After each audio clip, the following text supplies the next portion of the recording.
Halo Sobat Sehat, dimanapun kalian berada, ketemu lagi dengan saya Fadila. Apa kabar teman-teman? Ya mudah-mudahan teman-teman semua dalam keadaan sehat walafiat. Baik, di video ini kita akan ngomongin tentang ciki kebul ya. Ciki kebul yang lagi viral, atau teman-teman biasa menyebutnya dengan cikibul. Mungkin di sini ada yang sering mengkonsumsinya. Rasanya bagaimana? Terbuat dari apa sih kebul-kebulnya? Kira-kira aman nggak ya untuk kesehatan? Ya, jajanan ice smoke atau es ciki ngebul sedang digandrungi oleh anak-anak sebagai makanan ringan. Namun ibu perlu waspada dengan efek sampingnya karena dapat membahayakan kesehatan anak. Sebelumnya kita lanjut ke topik pembahasan. Jangan lupa subscribe YouTube channel ini ya, karena akan ada update mengenai informasi seputar kesehatan.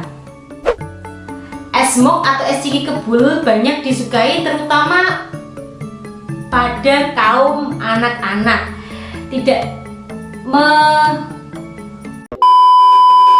Tapi ternyata bahaya es smoke atau es ciki kebul ini cukup besar buat anak-anak. Es smoke atau es ciki kebul ini memang cukup menarik. Walau dingin, dia mengeluarkan asap saat dikonsumsi ya. Tahukah teman-teman, asap ini berasal dari nitrogen cair atau liquid nitrogen. Nitrogen yang berada dalam keadaan cair pada suhu yang sangat rendah. Bahaya es smoke atau es ciki kebul sebenarnya bukan hal yang baru. Bahkan pada tahun 2018 lalu, Badan Pengawas Obat dan Makanan Amerika Serikat telah memperingatkan agar es krim ini tidak dikonsumsi. Mengkonsumsi nitrogen cair disebut bisa membakar tenggorokan seseorang karena sangat dingin. Bahkan beberapa kasus ekstrim menyebutkan es smoke ini bisa menyebabkan kerusakan internal pada organ. Sebagaimana dilansir dari NBC, FDA juga menyebut bahaya es smoke ini bahkan bisa mengancam jiwa. Mereka juga menderita asma, juga disarankan untuk menjauhi dari es krim nitrogen cair. Nitrogen cair memang zat kimia yang tidak beracun, tapi nitrogen cair bisa menyebabkan kerusakan kulit dan organ dalam yang parah jika tidak ditangani dengan benar. Oh no! Dilansir dari Mas, menghirup uapnya juga bisa menyebabkan kesulitan bernapas bagi penderita asma. Bahaya ciki kebul ini sering tak disadari, namun teman-teman harus tetap waspada dan hati-hati ya. Lalu apa itu nitrogen cair dan apa bahayanya? Ya, nitrogen cair biasa disebut juga dengan nama semen beku, adalah nitrogen dalam bentuk cair. Cairan ini tidak berwarna, tidak berbau, dan memiliki titik didih yang sangat rendah sekitar minus 190 derajat Celcius. Ia berbeda dari dry ice yang merupakan karbon dioksida dalam bentuk padat. Kementerian Kesehatan menyarankan atau menyatakan penambahan nitrogen cair pada produk pangan siap saji yang tidak sesuai standar operasional prosedur dapat menyebabkan gangguan kesehatan atau keracunan pangan. Bahayanya termasuk menyebabkan radang dingin dan luka bakar, terutama pada beberapa jaringan lunak seperti kulit. Menghirup terlalu banyak uap yang dihasilkan oleh makanan atau minuman yang diproses menggunakan nitrogen cair dapat memicu kesulitan bernafas yang cukup parah. Bila nitrogen cair tertelan, ia dapat menyebabkan tenggorokan terasa seperti terbakar karena suhunya yang teramat dingin. Amankah nitrogen cair digunakan pada makanan? Ya, saat ini belum ada regulasi mengenai pengguna nitrogen cair sebagai bahan tambahan pada makanan. Pedoman cara pengolahan dan penanganan pangan olahan beku yang baik dari Badan POM menyebut nitrogen cair sebagai bahan pembeku kriogenik untuk proses pembekuan ultra cepat, ultra rapid freezer untuk bahan-bahan mentah yang biasa disimpan, bukan konsumsi secara langsung. Badan POM Amerika Serikat, Food and Drug Administration atau FDA, juga tidak secara spesifik melarang penggunaan nitrogen cair atau dry ice untuk persiapan makanan yang dijual di retail atau tempat pelayanan pangan. FDA mengatakan bahwa personal keamanan terkait penggunaan nitrogen cair dan dry ice dalam pengolahan makanan dan minuman di sektor retail didasari pada bentuk fisik, substansi, dan kecelakaan seputar penggunaannya, alih-alih sifat beracun kedua bahan tersebut.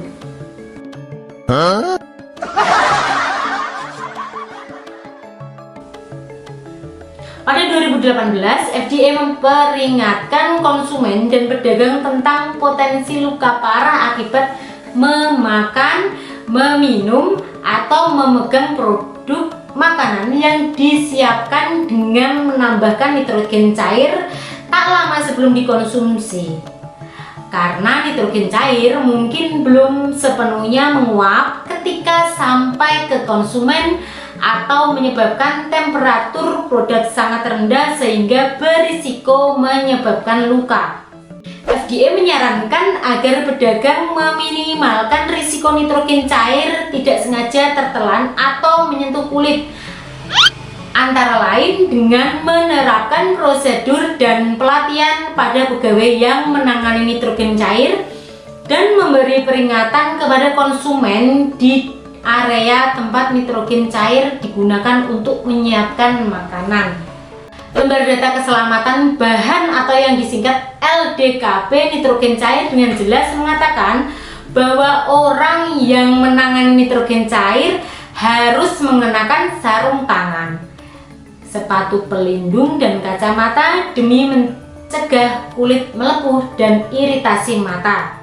Bahan tersebut juga harus disimpan dalam wadah khusus yaitu tabung bertekanan tinggi. Jelas sekali di material safety datasheet LDKP bahwa dihazardus sangat berbahaya dan perlu penanganan yang hati-hati dan nggak boleh digunakan secara sembarangan ya. Apalagi kita lihat di tukang jajanan tuh nggak pakai alat perlindungan diri atau APD. Kemungkinan untuk diberikan ke jajanan yang dikonsumsi langsung itu sebenarnya sudah jelas bahayanya. Namun demikian, nitrogen cair tampaknya masih bisa dibeli dengan bebas oleh pedagang kaki lima. Bahkan ia tersedia di toko-toko online.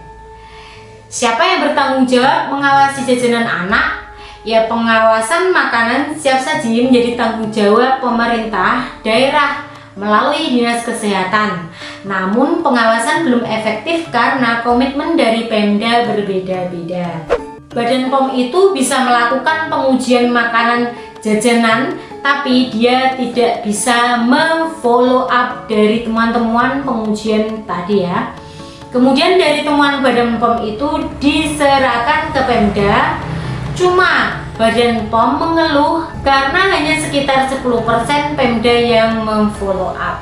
Jadi memang di sini ada problem kelembagaan pengawasan pangan yang multi agensi. Ada Badan POM, ada Pemda dan lain sebagainya.